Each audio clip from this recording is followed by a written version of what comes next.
আসসালামু আলাইকুম রহমতুল্লাহ। প্রিয় ভিউয়ার্স, কেমন আছেন? আশা করি আল্লাহর রহমতে ভালো আছেন। গত ভিডিওতে আপনাদেরকে দেখেছিলাম পাথফাইন্ডার সাথে কীভাবে শেপ ক্রিয়েট করা যায় অথবা পাথফাইন্ডার কীভাবে কাজ করে। তো তারই ধারাবাহিকতায় পাথফাইন্ডার বাকি অংশটুকু আজকে আপনাদেরকে দেখাতে যাচ্ছি। তো তার আগে বলে নেই, যারা নতুন ভিউয়ার্স আজকে আছেন তারা অবশ্যই প্রিভিয়াস ভিডিওগুলো দেখে আসবেন, তাতে আপনাদের জন্য সুবিধা হবে। আর চ্যানেলটি অবশ্যই সাবস্ক্রাইব করবেন যাতে পরবর্তী ভিডিও নোটিফিকেশনগুলো আপনারা পেয়ে যান। তো ভিউয়ার্স, পাথফাইন্ডার এখানে আমাদের উইন্ডোজ অপশন থেকে আমাদের পাথফাইন্ডারটাকে নিয়ে আসতে হবে। সেটার জন্য আমরা এখানে উইন্ডোর পাথফাইন্ডার ক্লিক করে আমরা নিয়ে আসতে পারি পাথফাইন্ডার। এখানে শর্টকাট কি আছে, কন্ট্রোল শিফট F9। আমি কন্ট্রোল শিফট F9 প্রেস করতেছি, চলে আসছে আমাদের পাথফাইন্ডার। তো এখন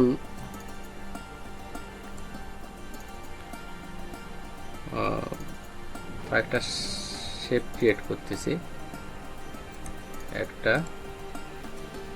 গ্রিন, দেন অল্টার প্রেস করে এটাকে কপি করে নিলাম, দেন আর একটা নিলাম, তিনটা অংশ নিলাম। তারপর এটাকে এমনি কি, আচ্ছা কালার চেঞ্জ করে দেবো একটা।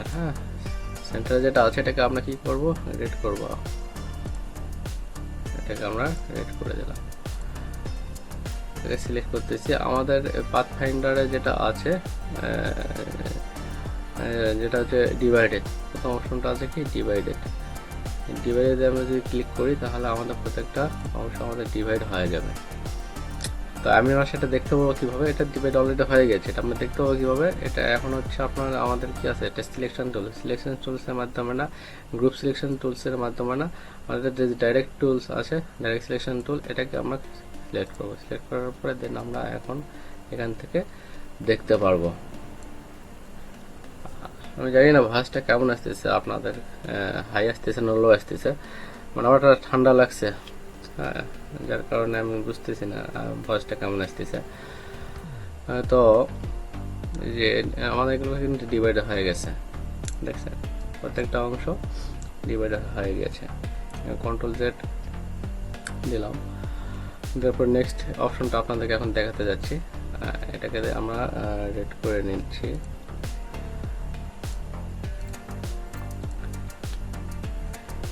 অল্টার দিয়ে কপি করে নিই। আমরা কিন্তু পার্ট দেখে ফেলছি প্রথম অংশ। এখন আমরা যেটা দেখব, আচ্ছা সিলেক্ট করে নিই এটাকে,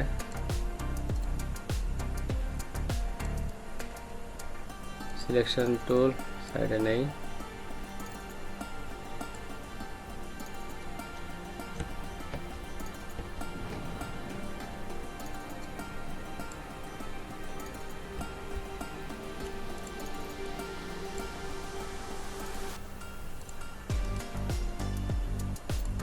গ্রুপ সিলেকশন করে নিলাম।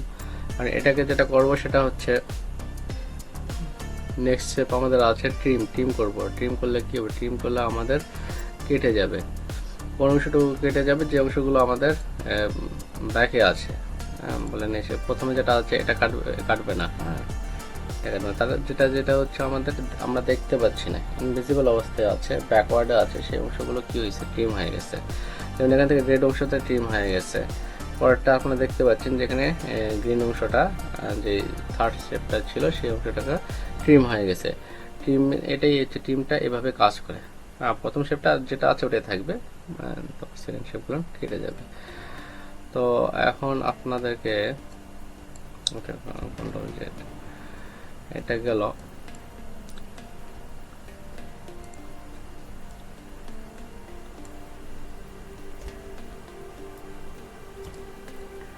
গ্রুপ করে নেই। আচ্ছা, এখন আরেকটা যেটা দেখাবো সেটা হচ্ছে থার্ডটাকে আমরা দেখাচ্ছি। থার্ডটা আমি দেখানো আগে এটা একটা শেপ ক্রিয়েট করে নিচ্ছি, একটা অল্টার প্রেস করে কপি করে নেব। গ্রিন কালার দিয়ে নিই, গ্রিন কালার, রেড, দেন আবার কি দেবো, গ্রিন দেবো। মার্জ করব। এই অংশটাকে আমরা মার্জ যেহেতু করব, তো সিলেক্ট করে নিয়েছি মার্জ, এটাই তো না, টিম মার্জ সিলেকশন করে নিতে হবে। এটা কি ক্রপ, সরি ক্রপ করে ফেলছি। আচ্ছা, এটা সেট পরবর্তী স্টেজে মার্জ করব। মার্জ করেছি, মার্জ করার পরে এটা কি হলো, এটা মাস্টার টিমের মতো কাজ করে। হ্যাঁ, ডিরেক্ট সিলেকশন টুল এর মাধ্যমে দেখছেন সেম সেম প্রসেসে কাজ করতেছে। তো দেন এখন আমরা যেটা দেখাতে যাচ্ছি সেটা হলো যে নেক্সট যেটা আছে ক্রপ। তো এটাকে আমরা সিলেক্ট করে নিলাম, নেওয়ার পরে আচ্ছা সিলেকশন টুল দিয়ে সিলেক্ট করে নিতে হবে। সিলেকশনের টুল সিলেক্ট করলাম, দেন এখানে কি আছে ক্রপ। ক্রপ করলে কি হবে, কোন অংশটুকু ক্রপ হয়ে চলে আসবে। কোন অংশটা আমাদের রেড আছে, রেড অংশটুকু ক্রপ হয়ে চলে আসবে। দেন যদি এটাতে যে গেছিল ইনসার্ট আউটলাইন, আচ্ছা এটা গেল, ক্রপ করলাম। এখন কি করবো, এটা আউটলাইনটা করে নেবো। আউটলাইন করলে কি হবে, আউটলাইনটা হচ্ছে আমাদের শেপগুলান অথবা পাথ অথবা পাথ টুলস অথবা শেপের যে একটা এরিয়া আছে সেই এরিয়াগুলোকে আপনার পাথ আকারে শো করবে।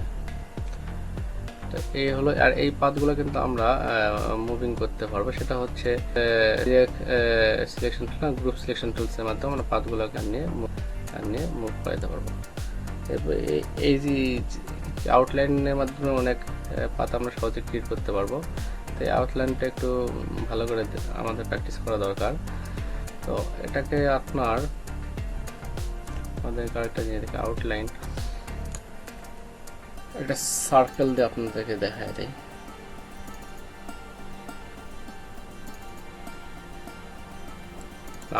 ভিডিও লং করবো না, আউটলাইনের একটা প্র্যাকটিস আপনাদেরকে দেখাই দেবো। পাথ টুলসের মাধ্যমে একটা জিনিস একটা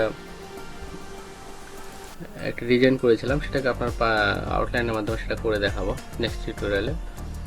তো এখন যেটা আপনাদেরকে দেখাতে যাচ্ছে যে এটা কি মিনিমাইজ ব্যাক টুলসের কাজ কি, আমাদের ব্যাক অংশটাকে কি করবে, ব্যাকের অংশটাকে মিনিমাইজ করবে। যেমন ধরেন এটা গ্রিন নিলাম একটা কালার, এখান থেকে নিয়ে নিই, টাইম বেশি চলে যাচ্ছে, রেড। এটা কি করবো, আমাদের ব্যাক অংশটাকে কি মিনিমাইজ করবে, ব্যাকের অংশটাকে মিনিমাইজ করছে। ব্যাকের কালারটা আমরা কি দেবো, রেড দিয়ে দিই। ব্যাকের অংশটা আমরা রেড দিয়ে দিলাম, ব্যাকের অংশটাকে মিনিমাইজ করবে। ব্যাকের অংশটাকে মিনিমাইজ করে আমাদের গ্রিন অংশটুকু রাখছে। হ্যাঁ, এই হলো আমাদের মিনিমাইজ ব্যাকের কাজ। তো ভিউয়ার্স, আজকে এই পর্যন্তই। যারা প্রথম ভিউয়ার ছিলেন তাদেরকে অবশ্যই ধন্যবাদ চ্যানেলটি ভিডিওগুলো দেখার জন্য। আর আপনারা অবশ্যই কমেন্টস করবেন এবং কী ধরনের ভিডিও নেক্সটে আপনাদের জন্য করলে আপনারা উপকৃত হবেন। তো এগুলো আপনারা কমেন্টসের মাধ্যমে অবশ্যই আমাকে জানাবেন। আজকে এই পর্যন্তই। আসসালামু আলাইকুম ওয়া রাহমাতুল্লাহ।